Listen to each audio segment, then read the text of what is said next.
వివాహం చేసుకోవచ్చా? ఇప్పుడు చేసుకోవచ్చు అని అంటే కొంతమందికి ఇబ్బంది. అబ్బా ఈయన కన్నేన్రా అంటారు. చేసుకోకూడదంటే ఇంకొందరికి ఇబ్బంది. అన్నం అట్లా చెప్పి వెళ్ళిపోయాడు అంటారు. ఏం చేయాలి ఇప్పుడు నేను? ఏం చేస్తానంటే నేనేం చేశానో చెప్తా. అయిపోయిందా? ఏమంటారు? నేనేం చేశానో చెప్తే అయిపోతుందా? నేను 2000 సంవత్సరం నుండి 2011 సంవత్సరం వరకు మధ్యప్రదేశ్లో ఇందోర్ అనే పట్టణంలో మిషనరీగా ఉన్నాను. మిషనరీగా ఉండి పరిచర్య చేశాను. పరిచర్య చేసే సమయంలో నేను మా పాస్టర్ గారితో కలిసి పనిచేశాను. మా పాస్టర్ గారు చాలా భక్తిపరుడు, చాలా దేవుని రాజ్యం కోసం చాలా కష్టపడతాడు. నేను ఆయనతో కలిసి పనిచేస్తూ ఉంటే వాళ్ళ అమ్మాయి నన్ను పెళ్లి చేసుకో అని నన్ను అడిగింది. నేను మా పాస్టర్ గారికి చెప్పాను.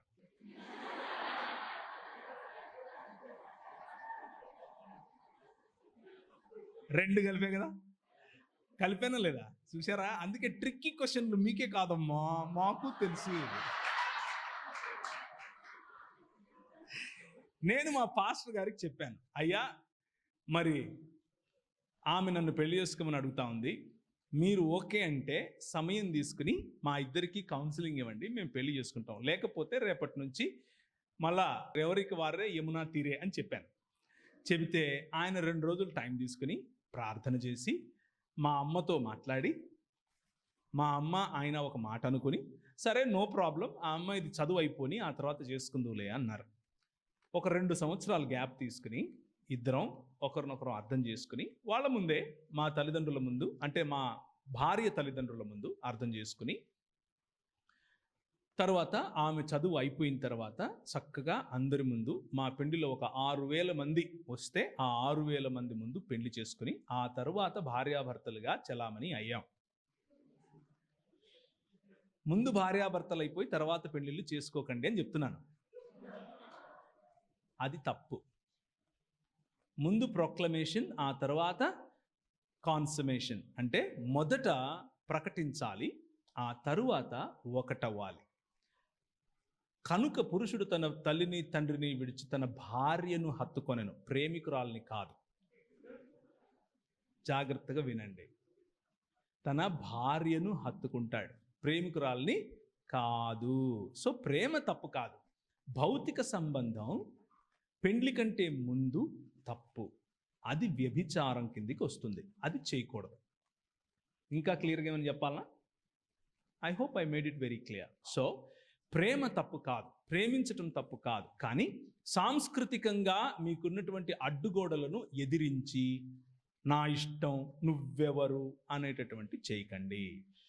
మీ పెద్దల దగ్గరికి తీసుకెళ్ళండి, పెద్దలతో సంప్రదింపులు చేయండి, పెద్దల యొక్క ఆశీర్వాదం తీసుకోండి. కొంతమంది ఒప్పుకోరు. కొంతమంది ఒప్పుకోనప్పుడు దానికి ఉన్న కారణాలు తెలుసుకోండి. మీకంటే ఎక్కువగా మీకోసం మిమ్మల్ని ప్రేమించే వాళ్ళు ఆలోచిస్తారు కాబట్టి వాళ్ళ పర్స్పెక్టివ్ని కూడా అర్థం చేసుకోండి. అర్థం చేసుకున్నప్పుడు మీరు ఒప్పుకోగలిగితే పర్వాలేదు. ప్రేమ గుడ్డిది అంటారు కదా, అలాంటి మోజులో కనుక ఉంటే మరి అది కొంచెం ఇబ్బందే, అది మీకే ఇబ్బంది, లాంగ్ రన్లో మీకు ఇబ్బంది అవుతుంది. సో జాగ్రత్తగా ఆచితూచి. ప్రేమ అన్నది భావన కాదు. చాలా జాగ్రత్తగా వినండి ఈ పాయింట్. ప్రేమ, love is not just an emotion, love is a decision. ప్రేమ అన్నది ఒక నిర్ణయం, జీవితాంతము ఉండేటటువంటి నిర్ణయం, ఎటువంటి పరిస్థితుల్లో కూడా పోకుండా ఉండేటటువంటి నిర్ణయం. ఆ నిర్ణయం తీసుకోవటానికి మీరు త్వరపడాలి. అంతేకాని భావోద్వేగాలకు లోనయ్యి ఏది చేయకూడదు. అలా చేయటం వల్ల మీకు, మీ కుటుంబానికి, మీ సంఘానికి కూడా తలవంపులు. అది మంచిది కాదు. ఇకపోతే ఆఖరి మాట, ప్రేమ వివాహాలలో, ప్రేమ వివాహాలు అన్నవి ప్రేమ వివాహాలైనా లేకపోతే తల్లిదండ్రులు కుదిర్చి చేసే వివాహాలైనా ఏవైనా సరే కులము అన్నటువంటి ప్లాట్ఫామ్ మీద చేసుకోకూడదు. కులానికి వ్యతిరేకంగా నిలబడండి. TV9 వాడు నీకంటే బెటర్ క్రైస్తవుడు. ఒకవేళ మీరు కులాన్ని పాటిస్తూ ఉంటే వాడేమంటాడంటే, కులము అడిగేవాడు అడ్డగాడిదా అని వేస్తాడు. టీవీలో ఎత్తడేడా. కనీసం వాడికున్న బుద్ధి కూడా మీకు లేదంటే ఇక మీ కర్మ, దానికి నేనేం చేయలేను. మళ్ళీ మీరు నేను పరలోకం పోవాలా అంటే దానికి కులం ఎత్తుకున్నవాడు పరలోకం కాదు కదా, ఏ లోకానికి పోడు. ఈ లోకంలోనూ వాడు బతకలేడు సరిగ్గా. ఎందుకంటే ఆ కులం పూసుకున్నాడు, ఆ కంపు వాడికి వస్తూ ఉంటుంది, అయినా వాడు దాన్ని సొగసు అనుకుంటాడు. కులము అడగద్దు, కులము చెప్పొద్దు, కులంలో బతకద్దు, కులంలో పెళ్లిళ్ళు చేసుకోవద్దు. కులము అన్నది కొట్టేసి మిగిలిన అన్ని ప్రాతిపదికలు చూడండి. పెండ్లి అన్నది కేవలము ఒక స్త్రీకి ఒక పురుషునికి మధ్య మాత్రమే జరగాలి. అర్థమైందా? యాడమ్ అండ్ స్టీవ్ కాదు, యాడమ్ అండ్ ఈవ్. అర్థమవుతుందా? ఇటు ఈ మధ్య మా కర్మ చెప్పాల్సి వస్తూ ఉంది. ఎందుకంటే మన సుప్రీంకోర్టు వాళ్ళు చెప్పారు అలాగేం లేదండి, పురుషులు పెళ్లిళ్ళు చేసుకోవచ్చండి. మీరు చేసుకోండి, క్రైస్తవ సంఘము దాన్ని పెండ్లిగా చూడదు, దాన్ని సహించదు.